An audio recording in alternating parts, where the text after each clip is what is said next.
IVM.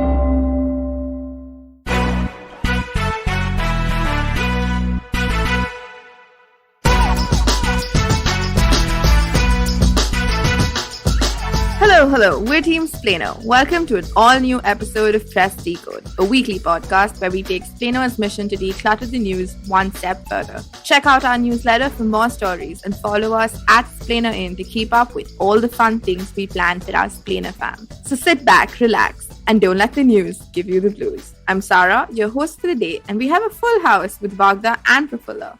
As always, we have 3 segments for you. In our big story, we're looking at Reliance's Facebook campaign for the BJP. In our Food for Thought segment, we're talking about the repatriation of indigenous artifacts and the decolonization of museums across the world.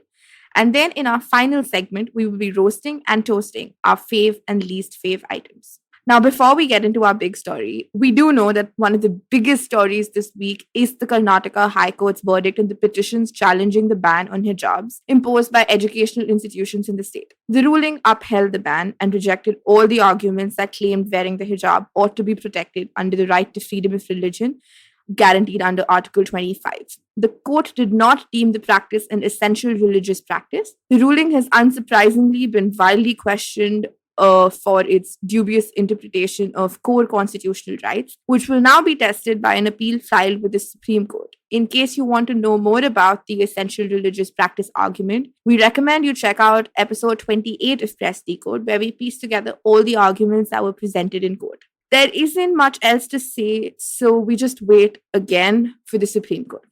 So now on to our big story for the week. Al Jazeera recently published a mind-boggling investigation by the Reporters Collective and AdWatch. They looked at all Facebook advertisers that have spent more than rupees 500,000 on political advertising between February 2019 and November 2020 and found Reliance has pumped millions of rupees into Facebook ads in support of the BJP. And to make things better, worse, I don't know at this point, you decide. This was done during a period when electoral campaigning was banned by the Election Commission in key elections at both central and state levels. The ad campaign was financed by a company called NewJ, or New Emerging World of Journalism Limited, which is a subsidiary of Geo Platforms. We strongly recommend checking out Al Jazeera's series of reports on the surrogate advertising business that are eye-opening to say the least. Some of the key findings were that the BJP and its candidates had at least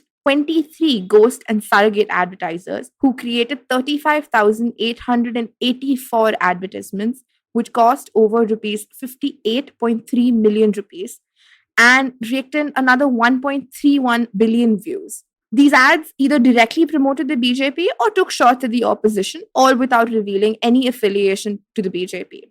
So shady business all around. Think out of context Rahul Gandhi, like a clip of him sarcastically calling Masood Azhar ji, to make him look like he's sympathetic towards terrorists. And speaking of terror, one of the ads also brilliantly whitewashed the charges against Malegaon bomb blast accused Pragya Thakur, who is a BJP MP. To put this into context, the Congress on the surrogate advertising front only had 2 companies that spent rupees 2.3 million rupees on a measly 3,130 advertisements that were pro-Congress without any open disclosure about political affiliation. The numbers are alarmingly unequal. Now, it is important to note that the Congress possibly had fewer surrogate advertisers when this investigation took place, because just in time for the 2019 general elections, Facebook went on a cleanup rampage and removed around 687 pages associated with the party in its crackdown against proxy campaigns. Fun fact, this crackdown only took aim at 1 page and 14 accounts that were pro-BJP. Now, we aren't drawing any conclusions, but like they say, samajhdar ko ishara kafi hai. The numbers speak for themselves. To make the whole thing all the more damning, the latest edition of the investigation also revealed that Facebook's algorithm offered cheaper advertisement deals to the BJP in comparison to other political parties. Facebook reportedly charged the BJP rupees 41,844 to show an ad 1 million times. But the Congress had to shell out rupees 53,776, which is nearly 29% more, for the exact same number of views. The investigation found out that in 9 out of the 10 elections that they looked at, the BJP always scored a better deal than its opponents. So, beyond the obvious seriousness of this, how is social media surrogate advertising not treated the same as print and electronic media? And I think the more important bit, at least the Mukesh Bhai backed ads, masqueraded as news posts, which makes it all the more dubious. So, look, I'm very confused. I'm going to take one step back here and to really understand what is going on, because what is political advertisement? I mean, this entire investigation focuses on political advertisements and surrogate advertisements. I don't even know what that means. So, let's look at what advertisement means. It sells something, it's or a product or an idea, and in this case a political advertisement would sell a candidate or maybe a party promise. New Jay apparently made 170 advertisements 3 months up to the 2019 elections, most of which, according to Al Jazeera, glorified BJP leaders or projected voters' support for BJP or poked on nationalistic and religious sentiments or mocked opposition leaders. But are these ads? I mean, because their appearance on Facebook was paid, but is it really an ad if the BJP didn't actually put it out themselves? It came from some other entity, New J. This is where we come to the term surrogate advertising. I mean, the term exists in advertising in general also, when you advertise for something without saying it out loud, basically. So think of all the soda water advertisements, or if you're a 90s kid, then the Bahaduri Puraskar from cigarette companies. And make it large music CDs from alcohol companies. So I clearly did not get one reference. Okay. So it is kind of the same thing here of sorts. But these New J posts are also pretending to be news. So they are ads, also news. But is it really news? I mean, it's clearly biased. But then again, have you looked at mainstream TV media? So the Press Council of India defines paid news as news, including political news, that is reported or omitted to be reported in consideration of or as quid pro quo for any financial or non-financial benefit or reward whatsoever. Related or unrelated, I really want to know what happens if the government is advertising for you. Kashmir Files. Moving on swiftly. Yes, since there are no formal or public records of New Jay being linked to BJP, no record of New Jay receiving any money from these ads, we don't know for sure. But also, as Al Jazeera investigation shows, that the company has no revenue. And all the money it runs on comes as investment from the Reliance Group. So it's fine. You know, we know how crony capitalism works. So it's paid news. That is also an ad. And New Jay ran all of this right up to 2019 elections, right? So you expect Election Commission must be doing something about it. It must be prohibiting paid news. Not really. No, it's not happening. I like how you tried to pull it off, but no one but you even pulled off the surprise, because we're just like, Election Commission abhi. Of course they didn't. Yeah. So surrogate political advertising is banned in India. Yeah, but for some weird reason, not on digital platforms. Also, paid news is not an offense in electoral laws yet.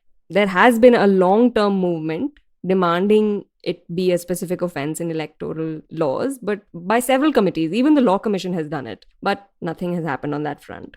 And currently, all that the Election Commission requires is that in election time, the District Media Certification and Monitoring Committee scrutinize all media within its region of jurisdiction to identify political advertisement in the garb of news and report it to the returning officer, who will then issue notices to candidates for inclusion of actual expenditure on the published matter in their election expenses account. So there's no real offense, here. And also, in digital media setup, what happens when this District Media Certification Committee, it has its own region to take care of.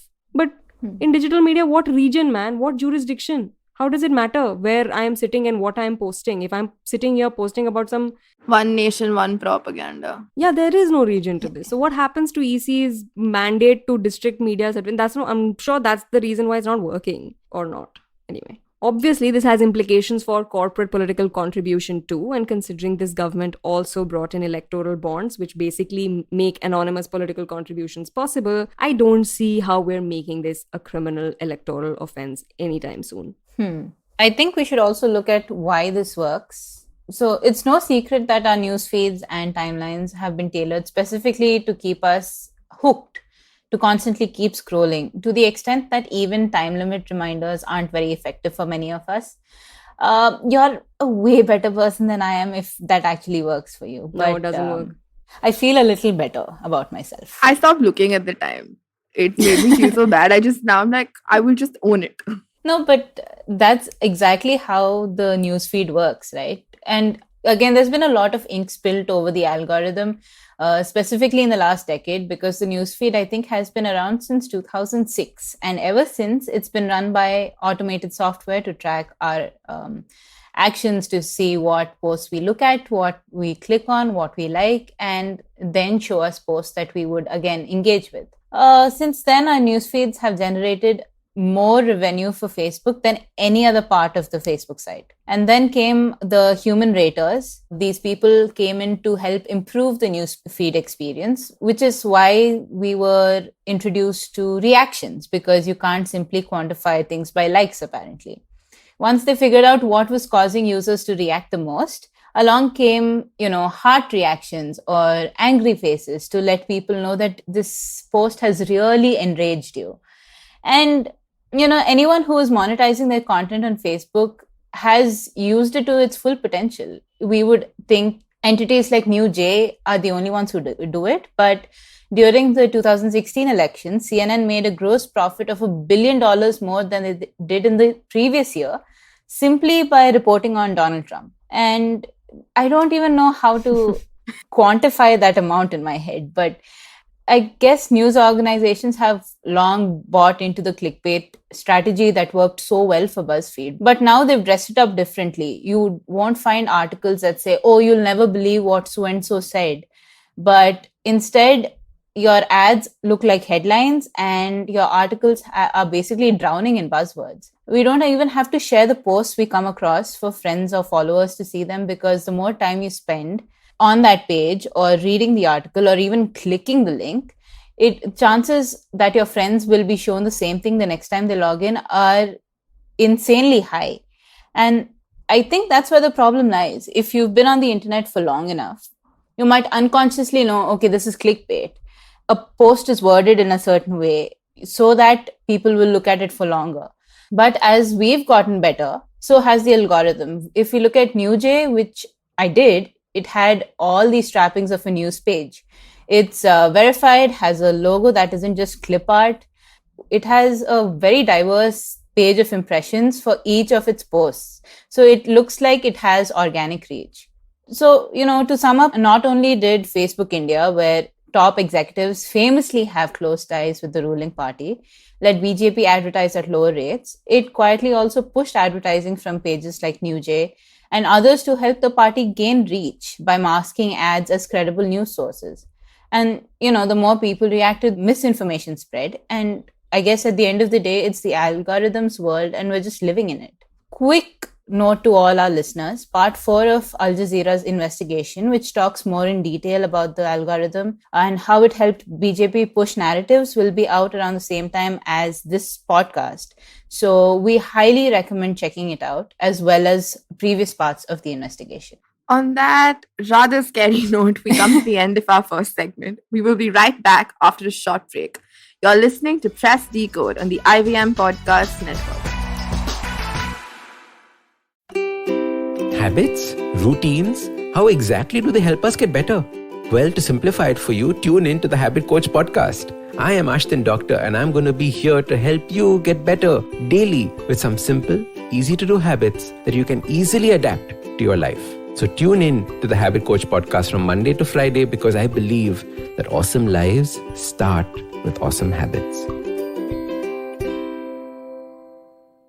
Hello and welcome back to Press Decode on the IVM Podcast Network. We're Team Splainer, and make sure you follow us at splainerin on Instagram and Twitter to keep up with the Splainer fam. In today's Food for Thought, we're talking about the possibility of decolonizing museums. Now, why we came here? The Smithsonian announced last week that it is returning its collection of Benin bronzes to Nigeria. The 39 bronze artworks were stolen during the 1897 British raid on Benin City and will now be displayed in the Benin Art Museum instead. The repatriation marks a significant shift in how the world's largest cultural institution and museums across the world operate. Ironically, back home, the artifacts are already a source of intense political fight, where with two groups staking claim to create rightful homes for the artworks. But that aside, the whole concept of repatriation of artifacts and human remains, etc., from museums is definitely an interesting conversation. It seems like a no-brainer. Of course, they should go back. I think I recently read in the list of the 14 things not to miss at the British Museum that had been published on the official museum blog, 11 out of 14 artifacts are sourced from outside of Britain. It is an absurdity that the museum gets to flaunt what is literally stolen history as its own. But there are definitely conversations now. There is increasing pressure on large museums, especially in Europe and the United States, to return the artifacts because their history of acquiring and collecting is so entangled with colonialism.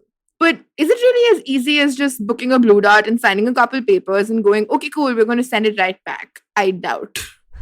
Yeah, it's not like that. But it might as well be, and we will know. But let's go first back to those Benin bronzes for a sec. Did you know that the collection is spread across 160 museums in various countries in the US, the UK, Germany, New Zealand, and Japan, and more? That is insanity. Yeah, and these Benin bronzes are more than 10,000 pieces of art. So the Smithsonian returning 39 pieces of them has suddenly become world news. I mean, yes, it's a great beginning, but the British Museum hosts some 900 pieces of it. That should be news. So let's talk about that for a bit, yeah? Mm-hmm. And since Prafula brought up a certain diamond in a certain crown last week, it only makes sense.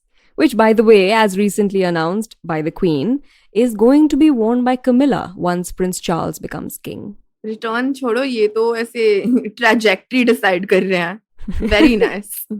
So the British Museum is full of stolen artifacts or artifacts whose ownership is disputed. I read, out of those 14 on things not to miss at the British Museum, 11 are from outside of Britain, half are disputed ownership. Like, there are the Elgin marbles from Greece, Amravati marbles from India, Rosetta Stone from Egypt, and many, many, many more. The narrative of their origin story just gets a makeover every few years. Like the inscription that describes how the Benin bronzes came to be in the museum's collection. It used to tell a story of imperial bravery against bush savages. Now it tells the story of colonial violence and expansion. It's like the yassification of museums. So why won't it return these stolen pieces? Well, because they think it's their property. The British Museum Act 1963 mandates that the national museums cannot dispose of their objects in their collections except in a few special cases, which do not include returning the loot of the colonial empire. Honestly, makes sense. But good for them, yeah. They frame their rules also very convenient to themselves. Yeah, but there have been exceptions. In 1998, 44 countries agreed to the Washington Principles of Nazi Confiscated Art, which was to identify and return works of art that were stolen during the time Germany was ruled by the Nazis. So the British government passed a special law to deal with the obstruction posed by the British Museum Act of 1963. Since 2009, trustees of various museums, including the British Museum, have had specific authority to return property stolen during the Nazi era back to Jewish owners or their heirs. That is such double standards. Yeah, so similar legislation could easily ensure the return of colonial era artifacts rather than passing them on to Camilla, France offers a very good example. Emmanuel Macron has been more than willing than his, predecessors to consider restitution. In 2017, a French committee recommended the complete transfer of property to their countries of origin rather than on long-term loans, as British government and other museums have been proposing many times that, we're open to loaning them to you for as long as you want, but they still vest in us. In 2020, the French passed a law to allow the return of 27 artifacts to former colonies. But then again, colonialism and its spoils are a touchy topic in Britain. The other reason frequently cited is that keeping objects in the UK would be in the interest of global community because preservation is better in the West. First of all, that's a bit presumptuous. And secondly, you have no right to preserve it if it's not yours. I'm going to quote Congress leader Shashi Tharoor here because let's be real, for the layperson, he's been an authority on all things colonialism since his speech on reparations. In a documentary called Blood Buddhas, a documentary on stolen historical artifacts, Tharoor said, the fact that these things are protected only at a certain standard in India doesn't entitle somebody else to steal them and say, we can look after them better. In any case, they didn't steal them because they could look after them better. They stole them first and found the justification later. Mr. Tharoor has a point. Yeah. I think that's not even the worst part, because the museums are a small portion of a system that is basically rotten.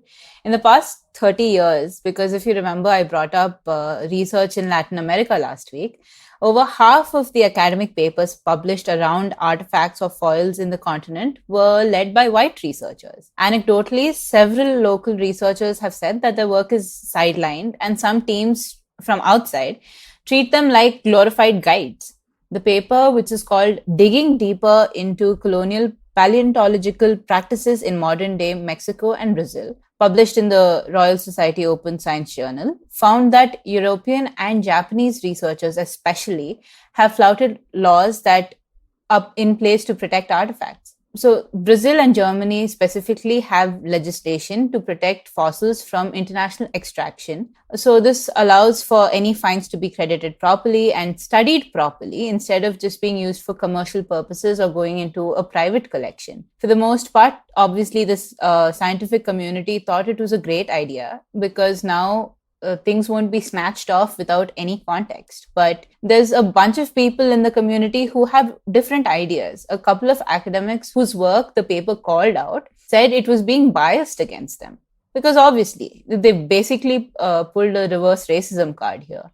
I looked up one of these people, and this is paleontologist David Martel at the University of Portsmouth, I think. And this person has written entire papers, A, criticizing the protection laws, and B, has in the past not included any South American researchers in papers about South American fossils. And Martel is obviously not the only exception, because there's a bunch of well-established academics that usually do this and then expect to never face consequences. According to the paper, the academic community in Brazil and Mexico have made many strides, but still endure the description of backward colonies by their white counterparts. In several instances, researchers have reached out to people in the US and the UK, all around Europe basically, to collaborate with more seasoned academics, but recall being expected to take care of logistics instead, and then make room for these researchers who then bring their teams to their countries and take over this person's research. And academia is notorious for being stuck in its ways. Like, some prestige universities will have traditions that date back to the time when the students wore powdered wigs. And if you look at past the complicated jargon of papers on, say, archaeology or evolution studies, you're likely to find terms like Oriental or Bushmen or savages to reference local populations across Asia, Africa, South America. And these are terms that you'd expect to find in the 1800s, not in 2022. Happily, there are certain frameworks in several institutions now and journals to aim to close the gap by addressing the need for inclusion and cultural sensitivity. But there is still a long way to go. But with everything that is happening, with the conversations that are taking place, maybe there is some hope. Maybe things are looking up. Yeah. तो कोहिनूर घर आ रहा है. अभी नहीं आ रहा है. कहीं बहुत देर है. On that note, we've come to the end of this segment. We'll be right back after a short break. You're listening to Press Decode on the IVM Podcast Network. Hey everybody, it's been another great week on the IVM Podcast Network. On Storytellers and Storytellers, Vineet talks to legendary singer Usha Uttap and writer Shrishti Jha, who authored her biography. The conversation ranges across a wide variety of topics, from becoming a music icon to favorite musical partners in the Indian musical industry, and a whole lot more. On Press Decode, the host takes stock of Russia's invasion of Ukraine. On Postcards from Nowhere, Utsav tells us a story that connects coconuts, the Cold War, and nuclear fusion.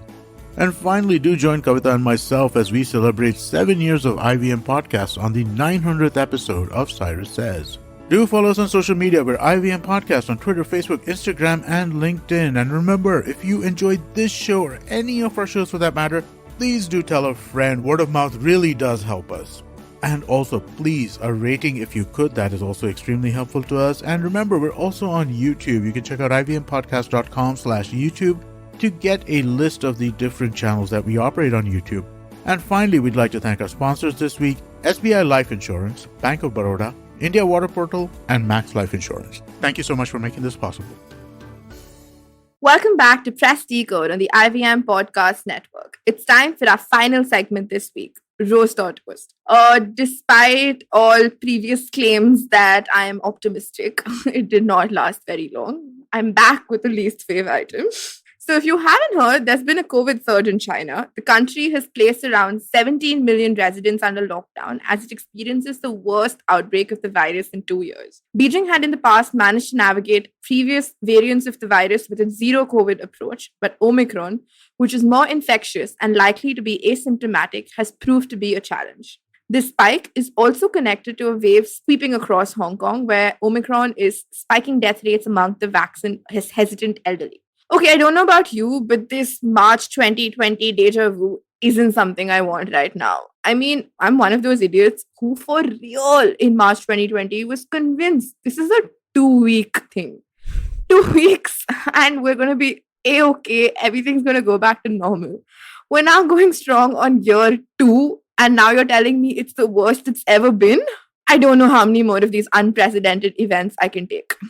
Okay. So I'm mixing it up a bit and I have a least fave as well. So you know the consumer price index, the data point that lays out how much inflation we have in consumer goods. So it works like this, right? It measures the average change in price over time that consumers pay for a basket of goods and services.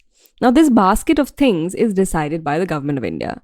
And you'd think it takes into account all the stuff that people buy the most.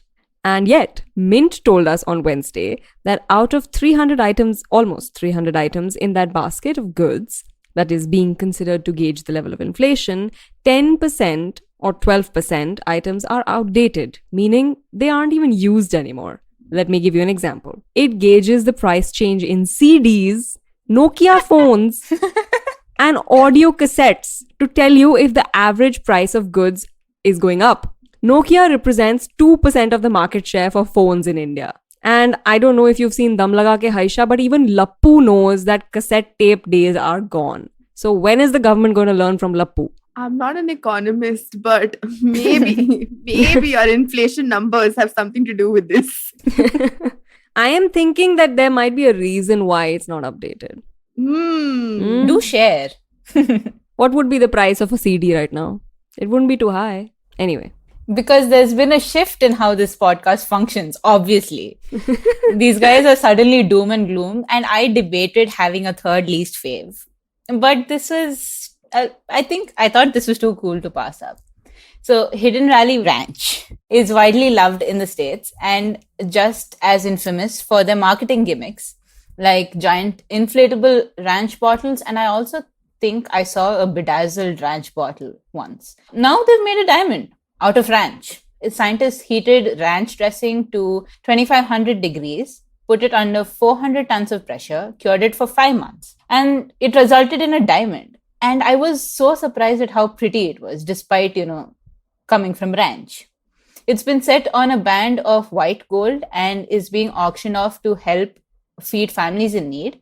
Last I checked, the bids had already crossed $12,000 some dollars. And in another bit of cheesiness, Hidden Valley promises to deliver the ring by the 20th of this month, which is apparently National Proposal Day in the United States. Wow. The story was going great until then. I know. Like, clap. I had to add this in. Yeah, it's fair enough. And that was our show this week. Thank you so much for joining us on Press Decode. You can catch us every Thursday on the IVM Podcast Network. And guys, please remember, don't let the news give you the blues.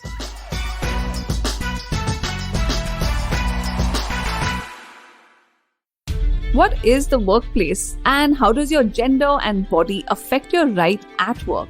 Hey, I'm Priya Mirza, and on the Longest Constitution podcast, we critically examine the vision of the Indian Constitution and laws. In season 1, we looked at sex, gender, sexuality in India, and the landmark judgments which transformed our rights as citizens in this country. In season 2, we discussed the laws which shape the workplace and examine how ability, competence, and merit impact us, and much more. Join me, Priya Mirza, every Wednesday only on the IVM Podcast app, website, and all the major podcast streaming platforms.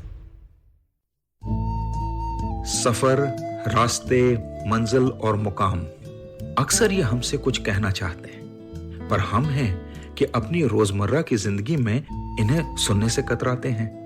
नमस्ते दोस्तों, मेरा नाम है केशव चतुर्वेदी और मैं आपको ले चलूंगा कुछ ऐसे सफर पर जहां आपको एक नया नजरिया मिलेगा सफर और मंजिलों को देखने का।